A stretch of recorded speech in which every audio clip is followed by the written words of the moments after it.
একটি বিশাল কালো রঙের বিলাসবহুল গাড়ি, তাকে চারপাশ থেকে ঘিরে ধরেছে পুলিশের এক নিরেট ও দুর্ভেদ্য নিরাপত্তা বলয়। গাড়িটি অত্যন্ত ধীর লয়ে রাজকীয় ভঙ্গিতে এগিয়ে যাচ্ছে সামনের দিকে। ঠিক তার কিছুক্ষণ পরে দেখা গেল একটি বিশাল বক্সকে কেন্দ্র করে পুলিশ সদস্য তৈরি করেছেন নিখুঁত এক বৃত্তাকার প্রাচীর। অত্যন্ত সুশৃঙ্খল ও গম্ভীর পায়ে সেই মানববৃত্তটি এগিয়ে চলেছে গন্তব্যের দিকে। গোটা বিশ্ব যখন মেতে আছে বিশ্বকাপের মাঠ কাঁপানো উন্মাদনায়, ঠিক তখনই মক্কার বুকে দেখা গেল এই অভূতপূর্ব দৃশ্য।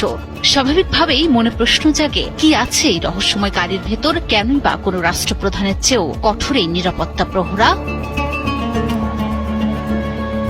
না, এটি কোনো সাধারণ ভিআইপি প্রোটোকল নয়, বরং এটি হচ্ছে কোটি কোটি মুসলমানের আবেগ ও গর্বের এক মহিমান্বিত আয়োজন। আর সেই সুরক্ষিত বক্সের ভেতরেই ছিল খাঁটি রেশম আর সোনা রূপার সুতোয় বোনা পৃথিবীর সবচেয়ে দামি কাপড়, পবিত্র কাবা শরীফের নতুন গিলাফ বা কিসওয়া। হিজরি নববর্ষ 1448-এর প্রথম দিনে পবিত্র কাবা ঘরে উন্মোচন করা হয়েছে এই নতুন গিলাফ। 15 জুন স্থানীয় সময় এশার নামাজের পর সৌদি আরবের ঐতিহ্য অনুযায়ী অত্যন্ত জাঁকজমকপূর্ণভাবে কাবার এই নতুন পোশাক পরিবর্তন করা হয়। কিন্তু কিভাবে তৈরি হয় কোটি মুসলমানের হৃদয়ের স্পন্দন এই কিসওয়া? আর এবারের কিসওয়ায় কি কি আছে জানলে অবাক হবেন। সৌদি আরবের আল জৌদ এলাকার কিং আব্দুল আজিজ কমপ্লেক্সে অত্যন্ত সূক্ষ্ম বুননে তৈরি করা হয় এই গীতে। শতাধিক দক্ষ ক্যালিগ্রাফার ও কারিগরের সময় লেগেছে প্রায় 11টি মাস। ঐতিহ্যবাহী 7টি ধাপে তৈরি করা এই কিসওয়াতে ব্যবহার করা হয়েছে 47টি টুকরো দামি রেশম বা সিল্ক কাপড়। তবে নতুন এই গিলাফের সবচেয়ে আকর্ষণীয় দিক হল এর ওপর খোদাই করা পবিত্র কুরআনের 68টি আয়াত।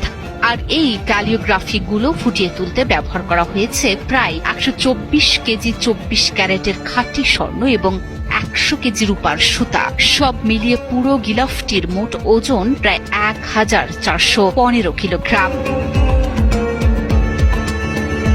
সৌদির প্রচলিত নিয়ম অনুযায়ী নতুন গিলাফটি প্রথমে কাবা শরীফের খাদেম ও দায়িত্বপ্রাপ্তদের কাছে আনুষ্ঠানিকভাবে হস্তান্তর করা হয়। অন্যদিকে পুরনো গিলাফটি অত্যন্ত যত্ন সহকারে ছোট ছোট অংশে কেটে বিভিন্ন মুসলিম দেশের রাষ্ট্রপ্রধান ও বিশিষ্ট ব্যক্তিবর্গের মাঝে উপহার হিসেবে বিতরণ করা হয়। পবিত্র কাবার এই অলৌকিক ও নতুন রূপ সচক্ষে দেখার জন্য সোমবার রাত থেকেই মসজিদুল হারাম প্রাঙ্গণে ভিড় জমিয়েছিলেন বিশ্বের বিভিন্ন প্রান্ত থেকে আসা লাখো ধর্মপ্রাণ মুসল্লি। চোখের পানিতে আর তাকবীর ধ্বনিতে মুখরিত হয়ে ওঠে কাবা প্রাঙ্গণ।